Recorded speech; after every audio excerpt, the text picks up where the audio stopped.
I am fucking tired. I just woke up. It is 8:22 a.m. in the morning on Saturday.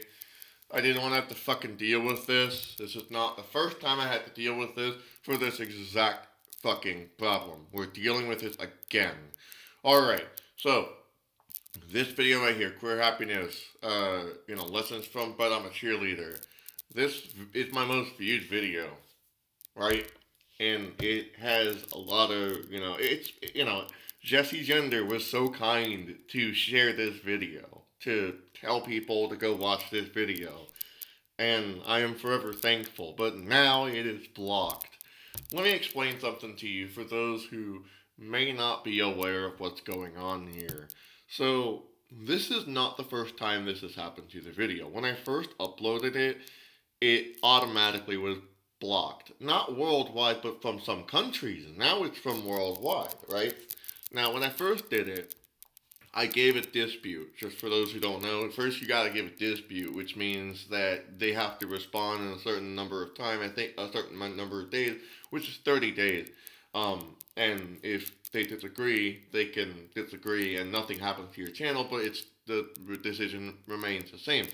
But then you can do an appeal, which means that it's now considered more of a legal situation, and then they have to adhere to that within the next 7 days. So right now we're in the dispute stage.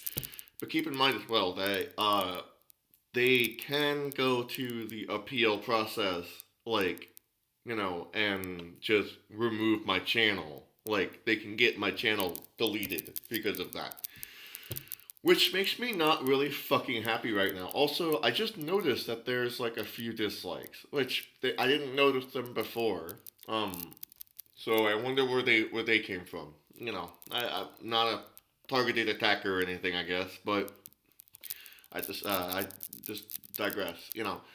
Point is, this is the second time in this exact fucking video that this happened. Okay, I'm sick of it. Honestly, let's see. Let's just make sure I get the names of the org right. We got Lasso Group, Lionsgate, and Kontor New Media Entertainment. Okay, so Lasso Group and Lionsgate were involved last time. Kontor New Media Entertainment, those are the new ones. I have not seen y'all before. Can y'all understand something here? I wrote the dispute, right? And I just want to make something extremely clear. This is okay. I'm gonna go through this just because, maybe people would benefit from seeing this. The movie itself is it's a little over an hour. Oh, and it's just around an hour and a half, right? And the thing you gotta understand is that this particular movie doesn't have a lot of things I did in here. First of all, this isn't a blatant upload of the movie or an infringement of the movie. This is a video essay, meaning I talk about all kinds of details in this video essay that is not in the movie. For example, let's see if I can actually play it here. So none of this whole historical part in the first several minutes of the movie is in here. None of this, none of this, none of this whole part about how this is an NC-17 rated movie and because it's queer, whereas thirstier teenage heterosexual movies are in there, they get an R-rated film rating. So it's none of that's in there, right? None of that's about Kimberly Crenshaw, intersectionality, or anything like that. And that's only the beginning, right? We're talking the first 10 so minutes of the video, right? On top of that, even when I do mention it, okay, this is when we start talking about the movie itself. That picture of the church is not in there. And even so, it's we go later into the video. See if I can get to that. Almost there. So this is Girl Interrupted. I mean, even Girl Interrupted is right here with no impact, right? So we talk about Girl Interrupted, and we start like literally making comparisons and drawing comparisons here. Um, and how like both of these films talk about how mental illness is a stigma against queer people, is what especially against lots of other people, not just queer people. There's this whole other section, if I recall correctly, where I talk about like the state of things right now, like up later in the the state of things right now in the queer community, that we're being constantly under attack, right? Like, and then there's like this part right here even where I talk about fucking Juno, I think, later on. No, I mean Juno's right here, but I talk about Juno, like Elliot Page and Juno. Someone in the comment section was so kind to bring up that Elliot Page came out with a memoir recently, and I wish I had brought that up in my video. I didn't think to do that. But either way, now I'm just a little fucking nauseated, like, cause I'm like bringing up all these. Like, see, I bought a fucking Pretty in Pink even, and it's just like there's me in the video. I'm giving commentary. The original movie, it doesn't talk about. Well, let's see, where is it? I don't know exactly where it is. It's somewhere. It's somewhere. Well, right there, even. I'm talking about compulsory heteronormativity. I don't have it on screen, but at that moment, I'm talking about compulsory heteronormativity. And I'm drawing the themes in comparison to that. Like, I am a little fucking baffled that, like, they're saying I'm infringing on copyright. When, like, y'all have been noticing, that I have very much been promoting other people who use this material in their own videos. Like, is this in the movie? With Donald Trump, motorboats, Rudy Giuliani, and drag? Is that in the fucking movie? Is the, what is it? The study of, of the American, Academy of Pediatrics? Like, is that in the movie? No, it's not. Like, none of it is. And that's because this is, in fact, it is protected by fair use. Fair use, to kind of summarize it, the paraphrase here, is to use a material in such a way that is not only transformative, which this very blatantly is. It's not the movie. It's very much not edited in the same way the movie is. Some parts are repeating, some parts are looping, some parts are, saturated and, like, audio corrected, so on and so forth. Not only just that, but, yeah, see, I'm talking about social contagion and heteronormativity. So, like, I'm using it as an informative sense to like, there's the fucking American Academy of Pediatrics study about how social contagion is debunked. Like, they debunked it. So, like, if this is, backed up by fair use, based on it being transformative and, informative, educational, y'all can agree, like, you've seen the video, it's fair use, right? So I have only one conclusion to make here. Like, and I usually don't try to jump the gun on these conclusions here, but if this is the second time that this has happened, there's like two conclusions I can make. One conclusion is that because Lasso Group and Lionsgate, own the movie, but also I guess now the newfound Kontor New Media Entertainment, apparently they own the movie now. I feel like maybe it could be that they automatically struck this and they're probably new to the copyright ownership game, I suppose. I don't fucking know. Like, Or, and again, like I said, I'm making speculations here, but I don't know what to do because, YouTube is completely automated for all I care or know to care.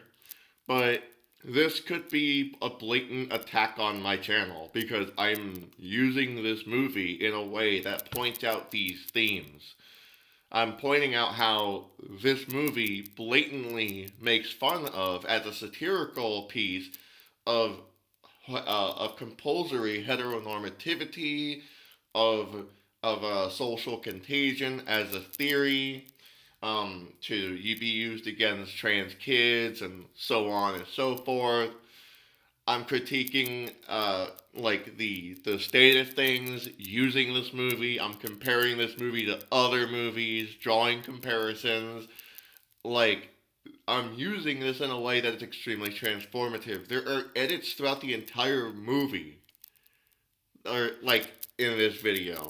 Like, you know what I mean? This isn't the movie. This isn't a replacement of the movie, and that is one of the concerns here.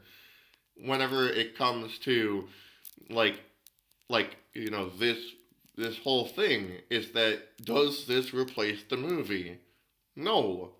In fact, it actually encourages people to go watch the damn movie. Like, several times, in fact. And I'm just really upset now because, like, you know, several times now, right? Like, okay, so let's for example, let's go back a bit. When I was doing Pretty in Pink, right? I had to wait almost a whole month to, you know, get this out because of the same reason, right? I think it might have been Paramount that did it, but it was automatic, and like they didn't like deliberately do that to me. Like, I mean, I think what was going on was that they just kind of sat on their asses and didn't respond for 30 days and so on and so forth. But I was able to release this because, it's protected with fair use. Tommy Wiseau, by the way, who has a history of doing this with, like I remember hearing about it from Doug Walker. Not an endorsement for Doug Walker or anything, but he was doing that for a while. But then he realized that, the the discussion around his movie, especially with big name YouTubers and all that, it led to more sales. It led to a wider reputation of the man. So he backed off. He has not once at all, like, see right here, he has not once blocked my video. He claims the video. Well, no, he does. Okay, no, I stand corrected. He didn't even claim the video. The owners of Disaster Artist, which is a retelling of how the movie was made, Warner Brothers, A24 Volo, I don't know what the fuck that is, Elevation Pictures. Like, Tommy Wiseau has learned his fucking lesson. He knows not to fucking step on people who are doing the advertising for him because people are fans or anti-fans in that case. I guess, like, look over here. Miracle of Our Lady of Fatima, right? I don't see the movie once here. It is actually talking about like, this right here is all the music that I used in the movie. And they're not blocking my video. Yeah, I talk about the movie in great detail. Almost as long longer than Pretty in Pink, and almost as long as But I'm a Cheerleader. But why is this an issue here? On Pride Month? This is June 17, 2023. What? Why? It's a blatant attack, I would say, to try to silence the message here. Like I said, I don't try to jump the gun on these conclusions like that. You know what I mean? Maybe it is just, the fact that this is just an accident, that this is just because of the new ownership. But it still hurts. It's still an impact that is, like, not good. You know what I mean? I don't like it. Like, I understand why it got blocked when I first initially uploaded it and it was on private, and, we needed to go through the dispute and appeal process then. But then it's just like, come on, dude. Like, I shouldn't have to go through this again, especially on Pride Month. Like, Kontor New Media Entertainment, blah, blah, blah, whatever. Listen, like, if you're watching this video, know that, like, you're not on the right side of history in this. Like, I shouldn't have to dispute this again. I shouldn't have to spend my Saturday morning fucking molding over this. Okay? Like, this is not fair. It's not. It's not fair use. I've explained over and over in painstaking detail in the last appeal. I wrote an even shorter appeal this time because, like, I don't have the fucking energy to. Like, you're kicking me while I'm down. You're kicking us, like, while the community is actually under attack. Like, by other entities. Whether it be in the legislative office or by far-right hate groups. What is wrong with you? What is actually wrong with fucking Christ? What is wrong with... Whoa. Okay, yeah, so now they moved themselves to the front. I'm pretty convinced that it's these motherfuckers right here. Seems like Lionsgate and Lasso group took a back seat. I don't know if that's actually how it went down. But you see what I mean? Like, this is really fucking annoying. It's stressful. It actually just makes my day worse. Jesus Christ. I'm not happy about this. Okay, I guess for my final thing I gotta say about this, if you want to support my channel, I'm not entirely sure what to do in this case. I do have my Ko-Fi link below. You can always support me that way or buy my music. I'm gonna try to get this thing back up. I might get a strike on my channel. It can very well happen. I don't know when. It could happen today. It could happen this week, or it could happen in the next month. Either way, like, this is not fucking cool. I didn't ask for this. Nobody asked for this. If anything, I think Jamie Babbitt should own the fucking rights to the movie. Jamie Babbitt was the one who made this movie, along with, I mean, other people, of course. But I mean, like, if Jamie Babbitt is the fucking director, she should own this movie. Like, hands down. I don't think Jamie Babbitt owns, like, Lionsgate or Lasso Group, but I could be mistaken. I'm actually speaking out of my ass here, but I doubt, like, that she works, that she owns them, right? And if she does, then it's just like, I think there needs to be a less bureaucratic way of doing this. I know this is also on YouTube's front, but I mean, like, this is the second time this was blocked. This time worldwide by another group during Pride Month. So I don't know what conclusion to come to other than I'm really not happy about this. I'm fucking pissed. Right? Like, this ain't cool. None of this is cool. This is bullshit. This is bullshit, Megan. Alright. Yeah, just... I guess the only other thing I could think of is, like, if you feel compelled to reach out to these groups here, I mean, just, you know, don't harass them. Don't harass these groups. These three. Don't harass them, but, you know, reach out to them and say, hey, like, this isn't cool, you know? Anyway, take care.